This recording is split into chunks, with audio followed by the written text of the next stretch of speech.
Hello everybody and welcome back to another video. I just wanted to make a quick video just to kind of recap, the preseason and then kind of take a look at where our lineups stand, a little bit over 24 hours until the start of the regular season.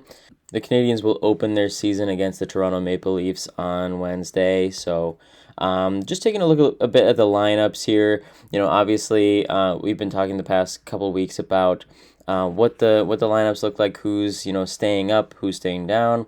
Obviously, we kind of got our answers with who got sent down after the last preseason game and who still left. Obviously, Oliver Kapanen, as I had predicted, not to brag or anything, but he is the one that's going to be making the team there. The puck PD here, as I'm using for the background, projects him to be in a different spot. I think he'll probably slot really anywhere. It seems like at least in practice for the Canadiens, he's been playing alongside Demidov, so that'll be kind of interesting to see what happens there. I'm not sure if that's going to be a long-term thing or if it work, but I think what we can say for sure is that Martin St. Louis did try Line and Demidov together, and I don't think he really liked that matchup, but I think I would agree with that. It didn't really work very well, and obviously we want Demidov to be, dynamic and have somebody to kind of, help him along, be open for a pass and that kind of stuff. And Line didn't necessarily at all times throughout the preseason feel like he was very solid 5-on-5. So I like the idea that we're just kind of switching things up.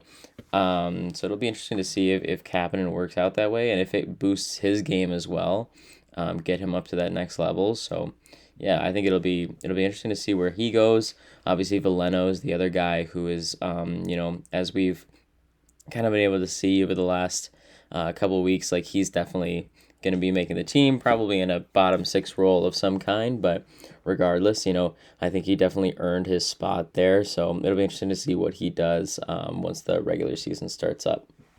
And so looking at the lineups as a whole, I think, we can all kind of agree that the Caulfield, Suzuki, Slafkovsky line, that's probably not changing. That's going to be our top line. And, it worked out really well for us. It's been kind of our cornerstone of our offensive group for the last couple of years. So I see no problem keeping it that way. After that, I think it's kind of all up in the air as to what happens. Like we have Bolduc, who can kind of like slot into a middle six role somewhere. Maybe he plays with Demidov. Maybe he plays, down with like Newhook or somebody like that. Like it's kind of all up in the air. As for Newhook as well, like maybe he can be in that second center slot. Maybe it's Doc. Maybe it's somebody else. Maybe it's Kapanen. We don't really know. As of right now, I think they're kind of just toying with all of the different ideas as to what might work out. But I think it'll be interesting to see how that all kind of works out, who finds chemistry with who throughout the season. So that'll be kind of something interesting to look at throughout that. But yeah, I think in terms of our forward group, like that's kind of the main story. It's just like, we know who the cast is, right? We've got our guys who are up, and then we know that Florian Jacki, Owen Beck, those kind of guys can slot in on the forward group if there's somebody who isn't performing or gets injured or whatever. So we kind of know what we have there. So it's just a matter of time to see who goes where. If it were up to me, I think I would personally like to see Bolduc play with Demidov. I think Bolduc definitely has some untapped potential we haven't really seen in the preseason from him so far. But putting him with a dynamic guy like Demidov, I think the two of them could really do some damage offensively. And I like the idea of having Bolduc, who we saw in St. Louis when he was there, has a pretty good shot. And if he's got a guy like Demidov feeding him passes, from anywhere on the ice, like that could be a very deadly combo, the two of them.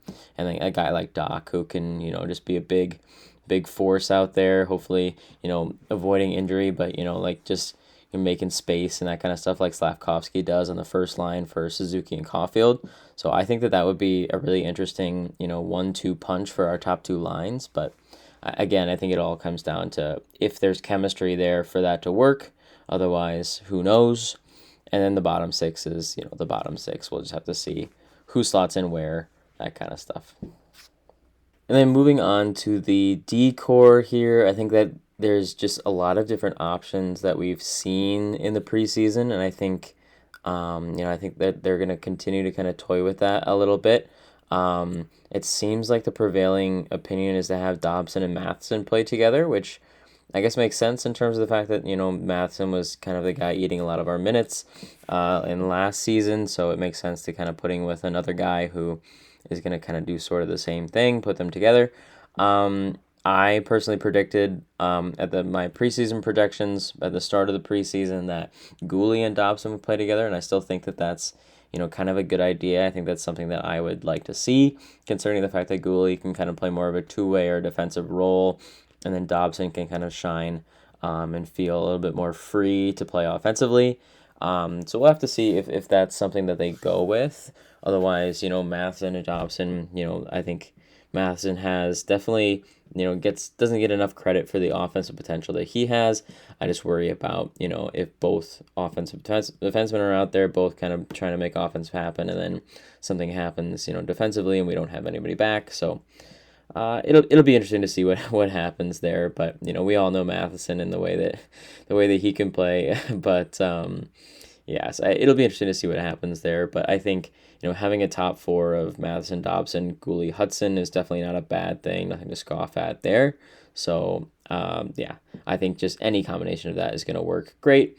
And then, having Hudson on our power play there, he's gonna do well wherever he's at, and we've seen that throughout the preseason, last season, everything. And then I think the real debate there, obviously Carrier is going to slot in as a fifth defenseman, and then it's going to be either Struble or Jackeye. I think it's going to be kind of the same sort of dance that we did last season, where either Struble is going to play some games, Jackeye is going to play some games, or it's just going to be performance based. I think Jackeye, one thing I would say is that he definitely had a big step up from where he was last year. I think he definitely showed in camp that he has improved quite a bit. So I think that that's going to make it a little bit more difficult to sit him. But Struble, we saw last year from him too. Like, he's very, very solid back there. So I think, again, not a bad problem at all to have both of those guys kind of switch roles, and inevitably, knowing the Canadians, there's going to be an injury somewhere, and then both of them are going to get their shot. So we'll see what happens there. And then Reinbacher obviously is another option, as well as Engstrom. I know Martin St. Louis personally praised Engstrom as having all the qualities of a NHL defenseman, and I would definitely agree. I didn't really see that from him previous to the preseason, but he definitely impressed me a lot once the preseason began and went through. So I think we're no surprise to anybody. We were very deep in the defensive position, so I'm not worried about having that. And I'm almost kind of excited. I don't want any injuries to happen. I'll clarify that for sure. But I'm kind of excited to see if some of those guys get their opportunities to play in the big clubs, see how they can do. Both Reinbacher and Enstrom, see what they can do. I think we've talked about Reinbacher a bunch. Obviously, he's out for another couple of weeks, but I think he'll do well with a almost full season in Laval. And then Engstrom, maybe he gets his shot, and I think Engstrom is a guy that I would say if he gets an extended look in the NHL, he might not no whoever spot he takes might not get that spot back. I think that he's definitely a really solid player, and if he gets an extended position in the NHL, I don't think he's losing it. So definitely a strong decor, not a problem to have from a team perspective. So it'll be some healthy competition down at the bottom two there, and then the top two guys in Laval. So it'll be interesting all the way through. Goaltending wise, it looks like, as I predicted, Dobesh is going to be the one that wins that backup slot. He played really well. I might be forgetting, but I'm pretty sure he did not let a goal in throughout the entirety of his time. I think 1.5 games worth of time in the preseason. So really impressive from him. He's still a pretty young goaltender. I mean, both of our goalies are pretty young, 28 and 24 there. So I'm excited to see what Dobesh can do. I think, again, not a bad option to have. Even with, Jacob Fowler played really well when he was in preseason playing for the Canadiens. So he's going to be the starting goalie for Laval throughout the season, which he should be. Kakinen, who got through waivers, is going to back up him, so that's not bad at all. He gets a veteran presence, but from like the whole club perspective, it's a really good position to be in that we have, three, I guess, four really strong goaltenders who can all kind of take up that starting position in Montreal if need be. So it's a good problem to have. And then looking to the power play, I think that this is kind of another thing that's just going to be juggled around a bunch. Obviously, at least I think obviously line A is a lock for that number one power play position. If there was anything that he was good at in the preseason this year and all of last year when he was playing, it was certainly the power play. He is just almost automatic from that Ovechkin's office position. So obviously you got to have him in there.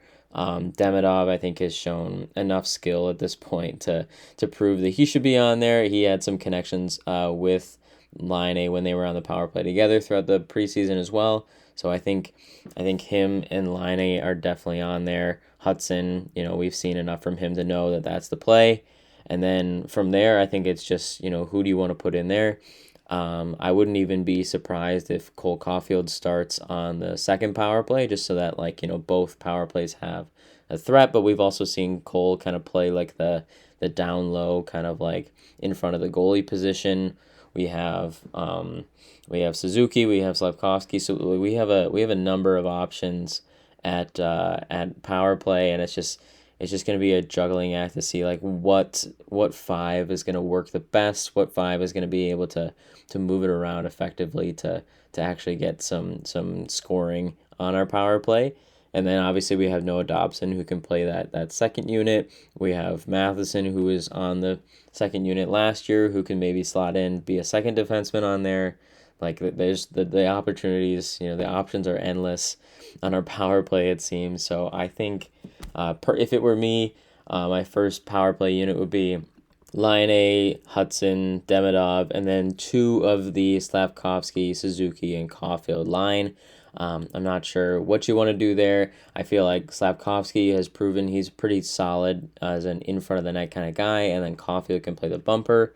But then, if you do that, then you're saying that we should take our top scoring, our 89-point Nick Suzuki and put him on the second power play. So it's a tough call. I mean, maybe you even put Demidov down on the second power play. I think that's probably likely is what's going to happen. But at that point, then are you sacrificing the points that he might get, and the offensive chances that the team might get by having him on that first line? So I think they're going to juggle it around. I would put Demidov on that top line because I think he's that guy. He's going to be like Kucherov on there on that right wing making the passes and stuff like that. So that's what I would do. But I think we'll probably see a lot of lineup changes in terms of our special teams. But yeah, that's kind of the gist of the Canadiens lineup. Obviously, with the guys that almost made the team, we have a very strong AHL group, a very strong Laval team who's going to be able to continue to develop all those players. All those guys are going to get good points. Hopefully, they should be a pretty solid team in terms of their league, which will help them to develop their confidence and that kind of stuff. So it'll be interesting to see how they play.